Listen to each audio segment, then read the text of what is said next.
अस्सलाम वालेकुम रहमतुल्लाह। बिल्कुल फ्रेश नया पहली बार अगर आपने शनाख्ती कार्ड बनवाना है, अगर आप पाकिस्तान के अंदर हैं तो फिर क्या तरीका होगा।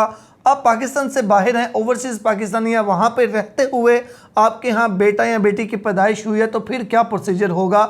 आज की वीडियो में दोनों चीज़ें जो हैं, दोनों तरीके आपके साथ शेयर करते हैं।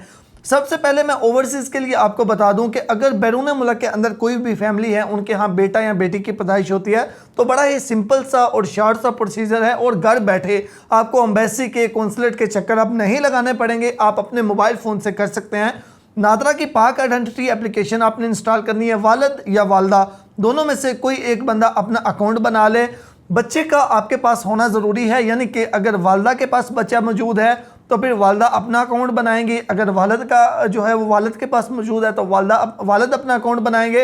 या फिर अगर आप इकट्ठे ही रह रहे हैं, एक ही जगह पे हैं, तो फिर जो मर्जी बना लें। अच्छा, डॉक्यूमेंट्स में आपको पहले बता दूं, फिर उसके बाद आगे चीज़ें डिस्कस करते हैं। डॉक्यूमेंट्स कोई इतने मुश्किल नहीं है, बिल्कुल शॉर्ट से, जिनमें एक बच्चे का बर्थ सर्टिफिकेट है। जाहिर सी बात है, जहाँ पे भी बच्चे की पैदाइश होगी, जिस भी हॉस्पिटल में होगी, उस हॉस्पिटल से प्रॉपर बच्चे का बर्थ सर्टिफिकेट बनवाना है। प्रॉपर का मतलब ये है कि बच्चे का नाम बिल्कुल क्लियर मेंशन होना चाहिए, बच्चे की डेट ऑफ बर्थ बिल्कुल क्लियर मेंशन होनी चाहिए, बच्चे के वालिद का नाम और वालदा का नाम बिल्कुल क्लियर मेंशन होना चाहिए और सही प्रॉपर एज पर डॉक्यूमेंट्स, यानी कि एज पर बच्चे के वालिद का पासपोर्ट उसके मुताबिक और वालदा का भी उसके मुताबिक नाम होना चाहिए। बच्चे का बर्थ सर्टिफिकेट, पेरेंट्स के आईडी कार्ड की कॉपीज़, पेरेंट्स के जो वीज़ा है जिस कंट्री में भी मौजूद है, वीज़ा या वहाँ का परमानेंट कार्ड बना हुआ है, रेजिडेंस कार्ड बना हुआ है, उसकी पिक्चर्स, इन सब की पिक्चर्स आपने बना लेनी है। बच्चे की पिक्चर लाइव बनेगी। नादरा की पाक आइडेंटिटी एप्लीकेशन में अकाउंट बनाएं। उसके बाद आप उसी से न्यू फ्रेश नाइकॉप के लिए अप्लाई करेंगे। CNAC के लिए अप्लाई नहीं करेंगे, आप नाइकॉप के लिए अप्लाई करेंगे। तो आगे स्टेप बाय स्टेप वहाँ पे आपको एप्लीकेशन में जो जो चीज़ें बेसिक आपसे मांगता जाएगा वो आप देते जाएं। इसके ऊपर मैंने एक डिटेल से वीडियो भी बनाई हुई है स्टेप बाय स्टेप, जिसमें गाइड किया हुआ है। यूट्यूब में लिखें फ्रेश नाइकॉप बाय हेला MTM बॉक्स, इतना लिख के सर्च करेंगे, सामने वीडियो आ जाएगी।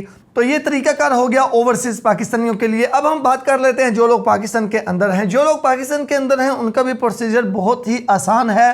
सबसे पहले ये कि आपको नादरा दफ्तर में जाना होगा। कोई भी जो भी आपके करीब है उस दफ्तर में आपको विजिट करना होगा और आपके लिए ये फैसिलिटी अब दे दी गई है कि दफ्तर जाने से पहले आप पाक आइडेंटिटी एप्लीकेशन से अपॉइंटमेंट भी बुक कर सकते हैं।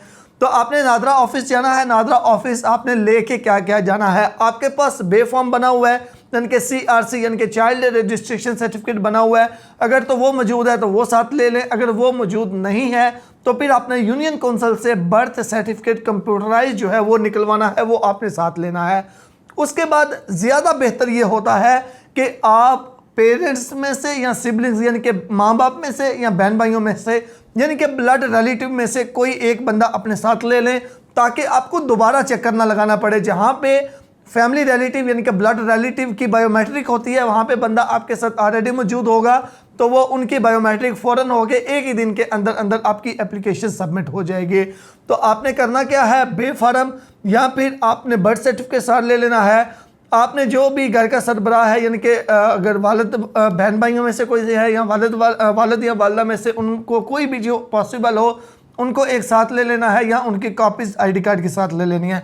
बस ये बेसिक डॉक्यूमेंट्स हैं, ये आपने साथ लेके किसी भी नादरा दफ्तर का विज़िट करना है, टोकन लेना है। टोकन लेने के बाद स्टेप बाय स्टेप वहाँ पे आपको गाइड करते जाएंगे। तो ये बेसिक डॉक्यूमेंट्स हैं जो आपको, एक या दो डॉक्यूमेंट्स हैं, ये आपको साथ में लेके जाने होंगे और वहाँ पे जाके जो है वो आप अपना अप्लाई कर सकते हैं। इसमें अब एक बड़ी अहम चीज़ है कि आपको जो आईडी कार्ड की पेमेंट करनी होगी वो आप इजी पैसा या जैज़ कैश वगैरह से कर सकते हैं।